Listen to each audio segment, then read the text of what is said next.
the slide is up there just as it provides a framework, and these are the things that we really have to answer. Now I'll just run through it quickly, but really, as I think we've been talking about, like, who are we? What are our aspirations? What's our vision, mission, and our objectives? And we've been talking through that. What do we want to achieve? How do we define success? I think our young people have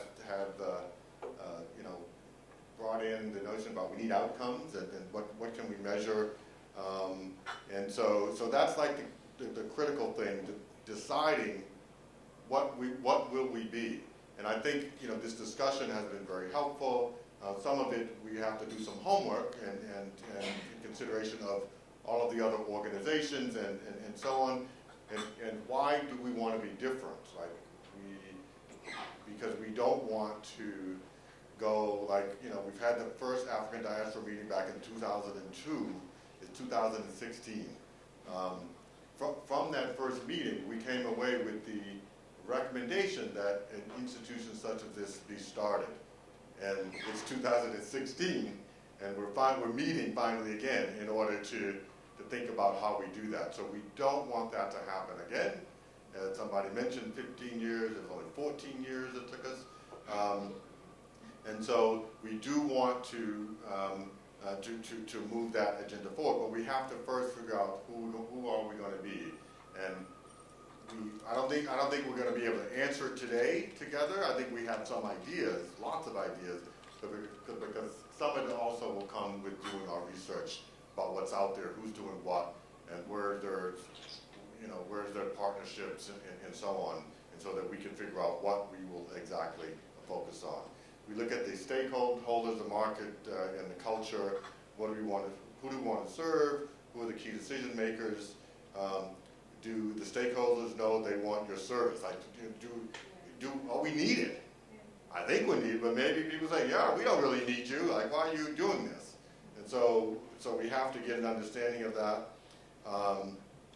And then it's figuring out the internal, the governance processes and timelines. So we're talking about timelines. We're coming up with our, our first, what are we going to do in the first year? The organizational structure and governance model we will have to develop. Luckily, and I stole this slide from a colleague of ours that we have helped us in our work in Ethiopia and Somaliland, who's an operational genius. And so she does this. She sets up organizations and particularly around clinical trials and research and that sort of stuff. And so we're going to tap into her to help us, guide us through what this structure, how we set up the structure. So that's as I was trying to find her slides, I was thinking, damn, I should have invited her to the meeting. Like, I knew there was somebody that, So that's what we have to think, the what, when, why, how much, and who are those critical questions that we're kind of going through. And then we have to understand the outcomes associated with each goal, and we can break it down by what's our current capacity and capabilities, whether they're strong, they're foundational, or we need to build capacity, and then we can put at that the outcome. Is it it's at kind of the low, medium, or high potential outcome, and then we can start to figure out what are the phases and steps, depending on it. It's easier to go to the high outcome and one with strong capability exists. So we start with our strengths, and then we, in those, that really maybe that's the year one. I think we've been outlining. We start with those things that we can accomplish as the priority, and then we start to look at roll out other phases and so on. And then in that, we really have to continue to refine our plan. This is not okay, we decide today and then that's what we're going to do, because there's a lot of input, a lot of information that will come about, and so we have to continue to work on it and redefine things.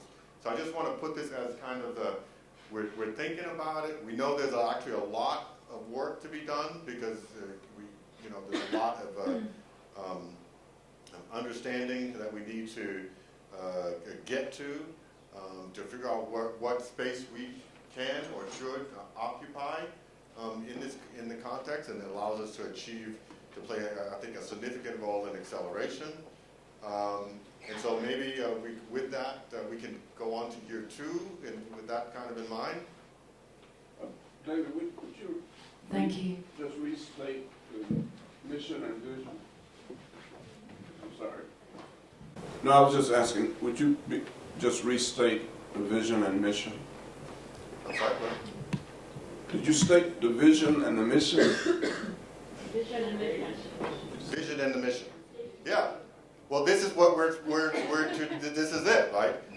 When we decided to hold this meeting, it was I think at that time the notion was to how do we increase capacity in the diaspora, African diaspora, in order to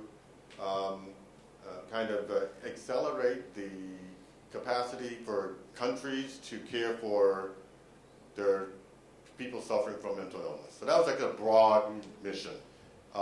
And then we looked at 4 areas that we thought that where we could have an impact.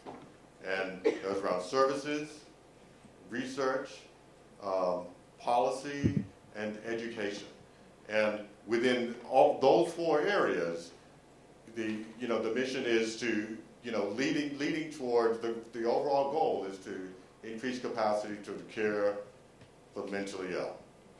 So I think that's the broad mission, and we have it on the website, and it's in the booklet. And if I left out something, somebody could quickly read the booklet to see what else we said. But I think that's the broad mission.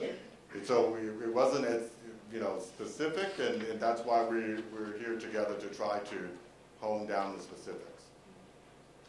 What about the vision statement? The vision is to, I think, utilize a network of individuals and institutions in order to accelerate, care for the mentally ill globally. Something like that. I don't know. Anybody got a better vision statement? But you're right. We have to better articulate vision and mission, right? Other thoughts? Yeah.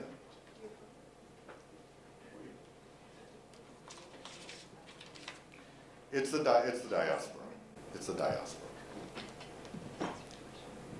Somebody is whispering that you are focusing so much on mental illness, but also we need to promote mental health, well-being. Promote well-being. Mental health, promote well-being. And then, and you're right, and so, and this is again what we have to decide. It's and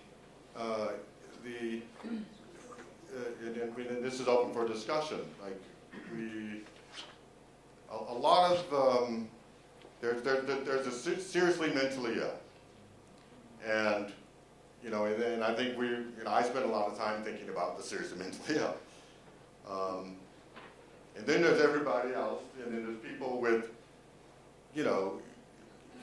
have experiences, and they have some type of, psychological trauma or so on. There's a whole bunch of people, and then, but when we start talking about promoting, let's focus on, well-being, we start moving away from, at least in the eyes of policymakers and so, we start moving away from the seriously mentally ill. We start moving this way. And so we want to be very careful with the language. I don't know what, and we, at the NIMH World Bank meeting, I think back in April, the same issue came up. And in that meeting, we spent a lot of time that really moved away from the seriously mentally ill. I mean, at least that's what it kind of felt like. And so,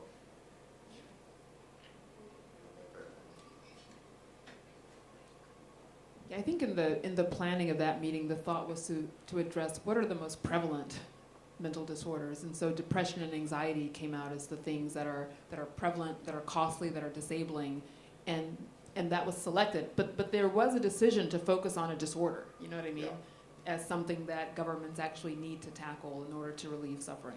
Right, exactly. So, and that's also something we can decide. Yes. Right. Much of our discussion, I feel like this afternoon has shifted more towards Africa and Africans on the African continent, and yet part of what is written in the book involves Africans in the diaspora as well. I'm not hearing that bit in the conclusions we're making. Yes, I mean, this again, the focus is on Africa and the diaspora, and I'm from the diaspora. And so I think people discount like U.S. people being from the diaspora. We're from the diaspora. The first meeting we held, we had more of a Caribbean group, a smaller Caribbean group.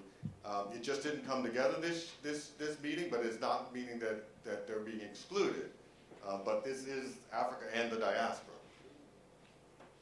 I'd like to say that after the meeting in April or March in Washington with the World Bank, the message got home to my country in Jamaica, and it got into the newspapers, and it got into the government, and then all of a sudden the whole country was asking, what's the prevalence of mental illness in this country, in our country, in Jamaica? So we were talking about the severe enduring mental illness, which was 3 to 5%. And then they were saying anxiety and depression on top of that. And then came this big issue of the personality disorders, which is a huge problem in Jamaica. Is murder a mental health problem? Because murder is one of the biggest problems. We have a very low suicide rate, but we have an enormous murder rate. So if suicide is a mental health problem, is murder a mental health homicide, a mental health problem too? So this has been the ongoing discussion in my country based on that discussion with the World Bank. It's been going across the world, and maybe in other countries of the diaspora. I certainly know that in Brazil, and where there is a huge black population, there is a big mental health movement in black people. So we really have to remember that there are other people in the African diaspora, and maybe we're not reaching them, and maybe we need to find a way to get hold of them and make them part of this discourse. Well, that's great. I mean, I don't think we ever forgot that there were other people in the diaspora. No, it's not a matter of forgetting. So, but the hope of an organization like this is that we're able to connect with the diaspora, and that's the whole point. Like if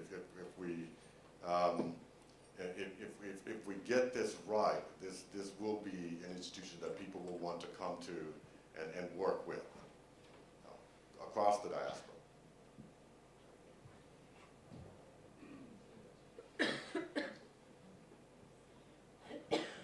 I think it would be important to maintain the continuity of the relationship and the cooperation with the World Bank. That what was started in Washington shouldn't be sort of a sort of thing that remains in the history books. The World Bank has now a commitment to this issue, and I think it's important to maintain that continuity. So as we prepare our mission and vision that David asked about, we need to maintain institutional collaborative continuity. We don't have a meeting, forget about it, just refer to that it was in the press at some point. And Fred gave a good example that it had reverberations, because the World Bank is a non-entity. It relates partly to what Ted was talking about, recognizable entities, where the bank is pretty well recognized globally, more than any one single person, really. So we need to really think about how to maintain and develop, as we develop this baby, may refer to the bank as one of the aunts or the uncles that will take care, because it takes a whole village, right, to raise a child. So to draw on the African wisdom. So we really need to think about how to maintain this continuity with consequential institutions. It may not be just the World Bank, but certainly the World Bank got it. So we need to, as we prepare whatever we're going to do, we need to inform the World Bank of this meeting. And we have to reach out to them and tell them we would like to continue with you what we started, that we then carry to Africa, and we want to spread it through the world, not just Africa, but as the Caribbean, Brazil, and so forth. So I think it gives us an opportunity to reconfigure and not take the discussion today as a definitive document. This is a draft. It's a work in progress. And we may find some other partners beside the World Bank that would be willing to get into this. I suggest to couple that with what Bill Lawson said. We need to assign tasks. Who's going to do what? And you have to hold those people accountable. Because if we don't do that, we just had an organized meeting. But outcome will be impaired. Thanks. Yes, I just want to say that I think one way to allay anxiety around inclusivity would be to not so much reinvent the wheel, but make sure that we access already existing psychiatric societies. SASOP is obviously already involved here, so to make sure that throughout the diaspora the same happens, so that you do have access to those professionals in that way. I think that's just one way to ensure inclusivity.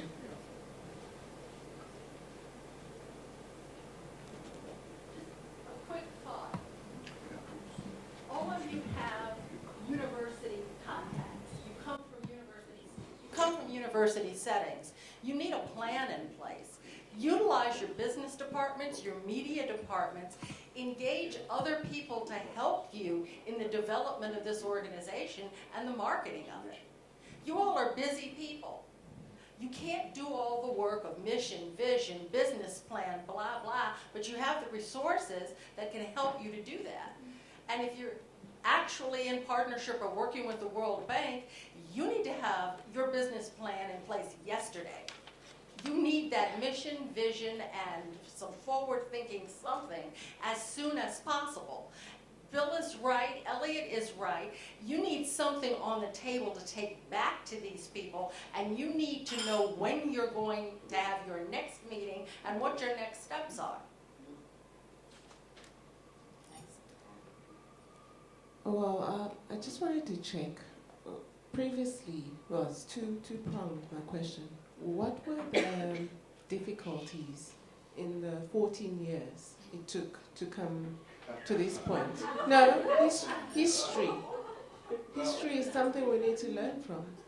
And so if there were obvious clangers that we can avoid now, it would be worthwhile to go back and see.